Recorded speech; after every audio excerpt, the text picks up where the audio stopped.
میں سر بس کنکلوڈ کروں گا. جی. ذوالفقار بھٹا کیس میں آپ نے مٹھائیاں تقسیم کی تھی جب سپریم کورٹ آف پاکستان نے کہا کہ سزا یافتہ شخص جو ہے وہ کسی قسم کے سیاسی فنکشنز ڈسچارج نہیں کر سکتا, وہ پارلیمان کے فیصلے نہیں کر سکتا, وہ ٹکٹیں جاری نہیں کر سکتا, وہ پارٹی کا سربراہ نہیں رہ سکتا, وہ پولیٹیکل ڈائریکشنز نہیں دے سکتا. اس وقت تو جب میاں نواز شریف کے بارے میں یہ فیصلہ آیا, آپ کے دوستوں نے, آپ لوگوں نے مٹھائیاں بانٹی, ٹی وی کے شوز پہ بیٹھ کے آپ نے کہا کہ آج انصاف کا بول بالا ہوا ہے, اور ایک جو کنوکٹڈ شخص ہے اس کے بارے میں یہ طے کر دیا گیا ہے کہ وہ کیا کر سکتا ہے, اور سپریم کورٹ کا فیصلہ ہے. ذوالفقار بھٹا کیس میں آپ سے بہتر کون جانتا ہے؟ ہم تو تب بھی روتے تھے. سر میں عرض کر رہا ہوں جی, پہلے سپریم کورٹ نے ڈسکوالیفائی کیا کنوکشن. نہیں سر میں نہیں کر رہا. تو میری سر عرض یہ ہے کہ یہ قصہ پرینہ ہے, ان کو چھوڑیں. آپ نے آج کہا کہ آپ اس پروسیس کو شروع کریں, بجٹ کے اوپر بریفنگ کے لیے ہم حاضر ہیں, آپ کی پری بجٹ بریفنگ کے لیے بھی حاضر ہیں, اپوزیشن کی آپ بیٹھے ہمارے ساتھ. وزیر اعظم صاحب کی ہدایت ہے کہ آپ کے تمام سوالوں کے جواب ہونے چاہیے. پرائم منسٹر نے فلور آف ہاؤس پہ آپ کو آفر کی ہے. لیڈر آف اپوزیشن کو میں پھر کہتا ہوں آپ لوگوں کو کہ آپ جو اپوائنٹمنٹس کے پروسیسز شروع کرنا چاہتے ہیں آپ آئیں, آپ کو چائے بھی پلائیں گے, آپ سے بات بھی کریں گے. یہ آئین میں لکھا ہوا ہے, ہم اس سے روگردانی کیسے کر سکتے ہیں, لیکن ماحول تو بنائیں.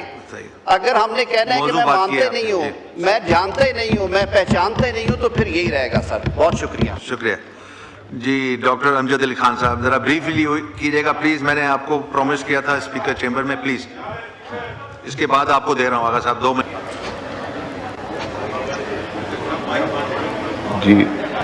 جی شکریہ جناب اسپیکر صاحب. میرا سمپل سا کویشچن ہے کہ ہر مذہبی کلی ہے, 20 ٹینکر بھی آ رہے ہیں, اور یہاں پہ حکومت کہہ رہی ہے کہ 28 دن سٹاک بھی موجود ہے, تو پیٹرول مہنگا کرنے کا کیا جواز یہ رکھتے ہیں کہ اتنا بڑا بوجھ عوام پہ ڈالا گیا؟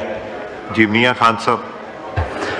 اس میں سر عوام پہ اتنا بڑا ڈاکہ سر نہیں ڈالا گیا ہے. دیکھیں ہماری کچھ مجبوریاں ہیں. دنیا میں آپ دیکھ لیں سر, دنیا کے لیول میں بھی پیٹرول مہنگا ہو گیا ہے, اور الحمدللہ ہمارا تو پاکستان میں اتنا نہ پیٹرول کے ہجوم میں سر کوئی پیٹرول پمپ میں رش ہے سر, اور نہ کوئی اس طرح کی چیز ہے. اور حکومت نے اقدامات کیے ہیں کہ سر پہلے جو موٹر وے پہ گاڑیوں کا سپیڈ لمٹ کم کر دے دیا تھا, اور یہ بھی عوام کی بھلائی کے لیے کیا ہے.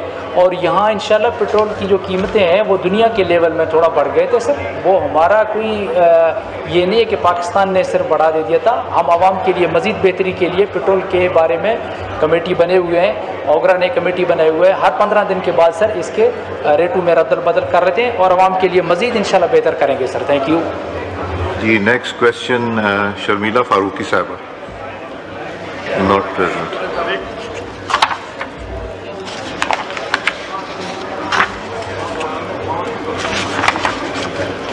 جی next question Syed Rafiullah صاحب. تھینک یو جناب اسپیکر. 135 question number. جی آنسر بھی ٹیکن ایز ریڈ, سپلیمنٹری کیجیے. سر یہ آنسر میں اگین منسٹری اس بات کو آن کر رہی ہے,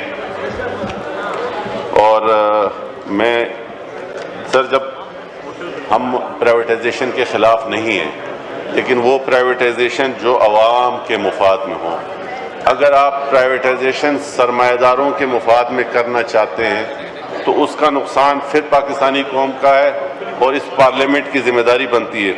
سر جب کے الیکٹرک کو ایگریمنٹ کیا گیا تھا, جس ٹائم کے الیکٹرک کو پرائیویٹائز کیا گیا تھا کراچی پاور کارپوریشن کو, تو اس ٹائم معاہدے میں جو بات کی گئی تھی کہ انہوں نے اس بات کو مانا تھا کہ ہمارے پاس 2400 میگا واٹ پیداوار کی کیپیسٹی ہے, لیکن آج بھی نیشنل گریڈ سے 2000 میگا واٹ ان کو دیا جا رہا ہے.